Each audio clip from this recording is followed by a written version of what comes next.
It's officially award season, and the countdown to the 27th Annual Critics' Choice Awards are happening live and in person Sunday, March 13th. It's going to be a star-studded event, but what were some of the movies that you really loved this year? Was it Power of the Dog, Dune, West Side Story, or Belfast? It's time we call in our top film critics to weigh in.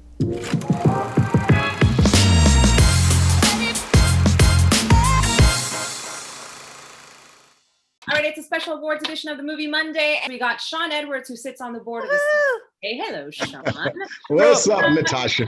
Mark S. Allen from Sacramento, who never fails. Is always probably the best dressed and the best backdrop ever. Got to represent.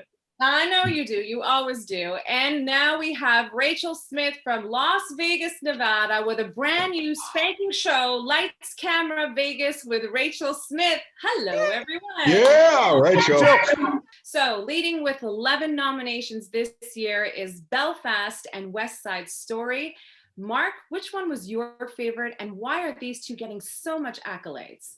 I love West Side Story, but there's a certain camp, like if you went to any of the industry quote unquote functions, which many of them weren't sanctioned, but you know, the guilds got together and they were talking, and there's a certain segment that still say, why did we need a remake of West Side Story? So for that reason and that reason alone, the same thing that helps it because of the nostalgia is hurting it, in fact, because they might not think it's time already for a new West Side Story. Glorious as it may be, it's going to be Belfast. Oh, wow. You're going to Belfast, really? I'm a big West Side Story supporter. I loved it not that I was born in 1961, but I watched it as soon as I was old enough to understand it, and I still loved Steven Spielberg's version. But then we also have Dune, and then we also have The Power of the Dog that is right behind with 10 nominations.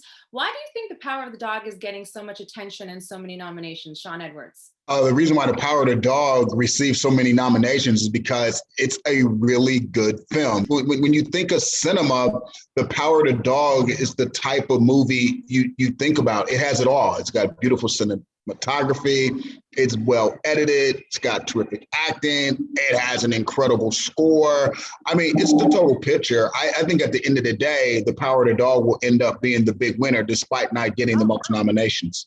You know, we got to applaud my fellow Canadian here, Mr. Denis Villeneuve, with Dune. And, you know, I know that there is a certain cult following with Dune, but it is also one of the big film contenders this year with Power of the Dog, with 10 nominations. Rachel, what do you think about Dune, and how do you think it's going to be received come Critics' Choice Awards night?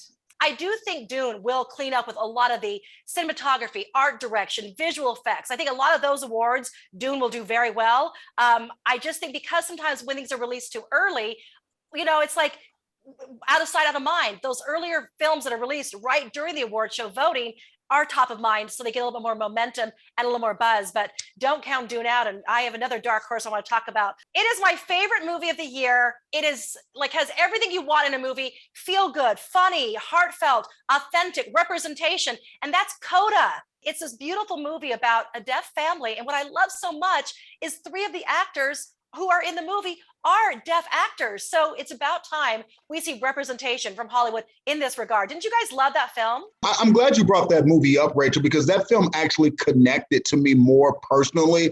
I mean, The Power of the Dog is a fantastic film, but I have little connection to it. Dune, great sci-fi movie, but you know, in Belfast, kinda, but Coda hit the sweet spot. All right, so I'm still going to stick with my West Side Story, and I'm also going to show a lot of love for King Richard, because I'm hoping that Will Smith finally walks away with a Best Actor award. I could be wrong. I know he's got some big competition. We got Will Smith, Andrew Garfield, Benedict Cumberbatch, Denzel Washington, Nicolas Cage. Who are you guys thinking that might, I guess, surprise audiences and viewers when it comes to the Best Actor category? I'd like to jump in. If there's a dark horse in this one, I would like to see a tiny, grimy, gritty little independent film that no one really was looking towards that produced this nomination for Nicolas Cage. I think that would be a really interesting Vegas local. Vegas local. I don't think it's going to happen, but I'd like to see it.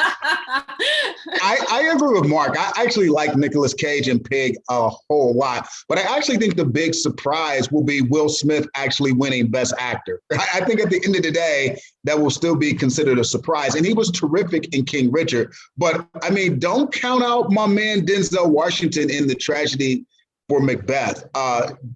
D's a killer thespian. Dude can do it like none other, but I actually think it's Will's time, and I did love that performance in the movie. All right, well, we're gonna love that if he wins and walks away with an award. Yes. To have big, to have Fresh Prince at the Critics' Choice Awards. Yeah, which brings me to our next category, and that is Best Actress, and that's a really tough, competitive category because I don't know who's going to walk away with an award. We've got Lady Gaga, Kristen Stewart, Nicole Kidman, Jessica Chastain, Olivia Colman, and Alana Haim. This is a really competitive category. Who do you think is going to walk away with a Critics' Choice Award that night? Natasha, this category is so competitive that the best performance of the year wasn't even nominated. Jennifer Hudson for Respect. True. See, I think Olivia Colman, I mean, first of all, she's so loved. She's like the British Meryl Streep in a way. She can do everything. Here's my own personal rundown. I'd love Jessica Chastain to get up there because she's a hometown girl from the California state capital of Sacramento. I would love Lady Gaga to get up there as a producer because, come on, we want people to watch this show. People would watch it, and that would be watched forever. Alana Haim in Licorice Pizza, that is one of my personal favorite performances of the year from an actress, even that the opening 5 minutes alone with that one take. However, I think it's going to be Kristen Stewart, you guys. I want to talk about the She/Her Award. We just announced that recently, and that goes to Halle Berry.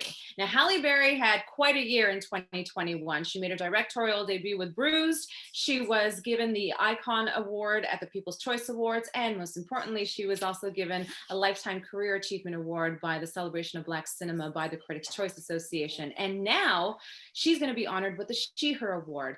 Can you tell us a little bit about what this award stands for and how Halle Berry is the perfect fit, Rachel? Well, I think what's so great about the See Her Award is basically, if you can see her, you can be her. That's the whole, it's representation.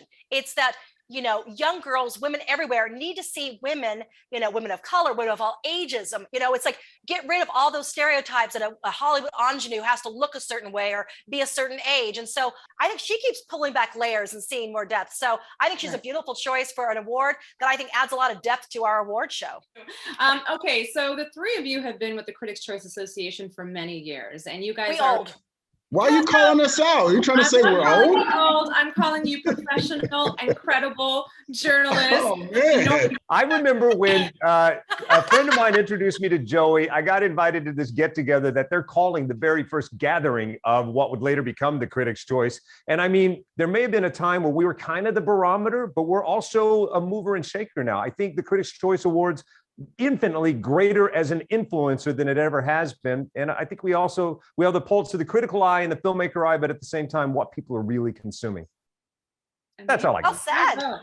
And the award for best answer goes to man. Look at that. Okay. I promised I wasn't going to cry. The potential for it to be a huge night is the reason you need to watch on the CW and TBS. Thanks so much, Shawn, Mark, and Rachel. You guys were amazing. Hey, thanks to you. Big round of applause. Natasha, awesome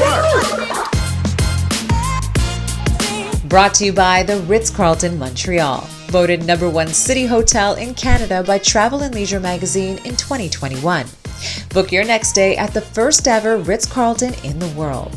The Ritz-Carlton, Montreal. It's North America's Europe without the jet lag.